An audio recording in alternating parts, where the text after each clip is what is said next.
So obviously, I very much doubt that I'm the first journalist who thought about asking you about Foxcatcher. Am I right about that? The first one that's going to hit, a lot of news, I think. So, Well, I get a lot of locals and that type of thing. But one of this magnitude, I think that you might be the number one. Well, tell me what you thought of the movie. I didn't want to go to the movie, but I had to. And the reason why I had to, because, there's certain things that, whether you're a dad or grandpa or you're a coach or a promoter, you just got to do. And if you don't do them, then you're not doing your job. And you got to do it. You got to do a good job when you're doing it even. So for me, it was like, yeah, do I really want to see this movie? Can I stay away from it? Do I have to have that pain in some way if it's going to be painful, which, I thought it was going to be. And, obviously, when I walked out, I continued to think it was painful. So, it was my obligation, and I had to come back to what I learned in wrestling. For me, it's all the disciplines that I have in my life. And because of that, I definitely went to one of the premieres. Now, I think it would be very unfortunate if that movie took young men away from wrestling. And one of my worries was that it might. Do you have that worry? Well, I only have the worry because other people might have the worry. I think it's more not about wrestling, but it is one of these movies that could affect how people look at it. And when I say it that way, yes, it could affect a few people. But I don't think so, because more people out there will speak up for our sport. And this movie is only one aspect of it, but it definitely is a movie that I'm a little concerned about. Well, let's talk specifically about it. Do you generally regard it as a true telling, as far as you know, of the events surrounding John DuPont and the Schultz brothers? I believe in people, and I coached all kinds of people, including the Schultzes, and I believe that the people that are closely associated with this movie, which is like Nancy Schultz, I'd probably put more into her stock because she's the person that lost, the biggest loss with her husband, Dave. And so when she tells me that these actors, they have everybody right on, and this is how it happened, this is how it happened, yes, this is good, this is right, this is right, this is right. And the only thing that I heard that was not correct, and you can't do that in the movies, and you take a 8-year period and you put it into 2 years or something like that. Right. So, and that doesn't bother me at all. It's and so I really get to know my athletes as much as I can, and Schultzes were my athletes on the international level for a couple years. They never were under me in terms of college wrestling, and that's where you get to know them day on, day on, day on, day on. And for 4 or 5 years or more, they stay and train for the Olympics. So this movie actually, if it's correct, and I believe it's probably pretty correct, really kind of educated me as well. And I'm not so sure in the educational way of being real positive. In fact, I know that I really felt not as well.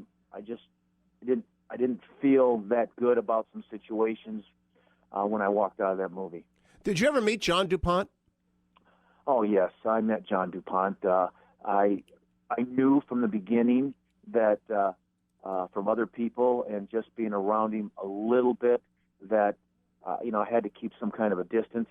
I knew he was for a special breed of a wrestler, and I also knew that when I was going to be involved with his national team, or the national team that was funded by John DuPont, that I was going to keep my distance, but yet I was going to keep the respect for what he was doing and mostly providing facilities and resources and giving people opportunities. And so because of that, I didn't buck his system. I lived off his farm when I came to train the teams. And when he came in and I was there and he knew of me, and he wanted to make sure that everybody that I was training, he pulled everybody over and said, Coach Gable, one of our most famous coaches is here. He will be training you, but I just want you to know that I'm in charge. And that means him, John. And, and all the wrestlers knew and just went along with it. They knew that John wasn't going to be the coach and that John wasn't going to make decisions as far as how they're going to affect their wrestling, and that was my job. So we just went along with it. And I think you sometimes go along with things just to satisfy the situation, and it's pretty sad that it actually led to what happened. But sometimes people are, I don't want to use the word desperate, but sometimes they just take advantage of a situation that maybe is not a good situation. I'm going to be right back with Olympic gold medalist and America's most famous wrestler, Dan Gable, talking about the movie Foxcatcher and about the sport and both the great parts about it and the John DuPont character when I come back. Don't go anywhere. It's the Hugh Hewitt Show. 34 minutes after the hour, America. It's Hugh Hewitt. Joining me for the balance of this hour is Dan Gable, an American hero, an icon, the greatest wrestling coach in American history. Gold medalist at Munich. Didn't give up a single point, which I watched when I was 16 years old. Thrilled to be talking to you, Dan Gable, but also intrigued by this movie Foxcatcher and John DuPont. And the key question, because I know the movie makers compressed a lot of time into a little time. Did everybody know he was nuts at the beginning, or did he slowly become more and more mentally deranged? I would have to just speculate, but I would say from my close association with everybody, that everybody knew that he was having a lot of serious issues. Even from the beginning, but everyone just said... And let me change that. When I mean serious, I just meant he just was a guy that did not think straight, and they were... it was more... When I said serious, I don't think they thought danger was part of it. But, I wasn't there every day, and there were some incidences that happened that I think there was some trigger points that they could have said, yeah, this might be dangerous. When you're carrying a gun into practice and you actually shoot the gun, when you have people and you're told to drive somebody in a lake to scare them to death, that type of thing. When you shoot people out of trees that people aren't there, but you go and you do it for him because he sees up there.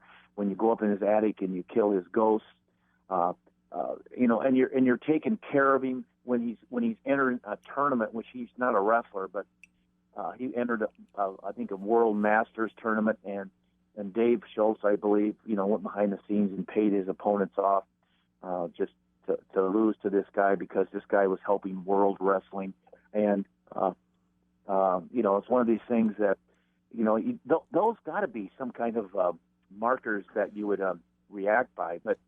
I wasn't there. I'm just hearing about it, and I think probably when I heard about it, just kind of confirmed why I wasn't there. But I wasn't still thinking murder. But when it happened, it was like, oh yeah, it's kind of predicted. It's kind of predicted, Now, I'm curious. You've coached so many young men, and my guess is thousands of young men. And my guess is you've warned them as well against people who will prey on them just to be around their glamour, their energy, their success. How do you keep them from falling into the web of the unhinged? And again, John DuPont's got a lot of money to back up his unhinging thing, but how do you protect them from everyone? And I don't mean just danger, but everyone who wants to exploit the young athlete, and God knows there are legions of them out there. Well, I think what you do is you actually use this case I mean, anybody in the world, I mean, especially in wrestling, because we're hit hard by it, and especially now that we have a movie out about it, I believe that we can go back to this point in time and really use it as a measuring stick for the future to make sure that you don't fall into that again. And I think other sports can do the same, but because they're other sports, they may have to go through some things, and and that's not the best way to learn. So it's just the bottom word. It's like you just don't get into this type of situation again. And if you need money, you got to learn how to get money without having to be going out and get the easiest money you can. You might have to work a little harder to get real money from a real corporation or from people that really are into the sport, that aren't just willing to do anything. Hold on a second. Sure thing.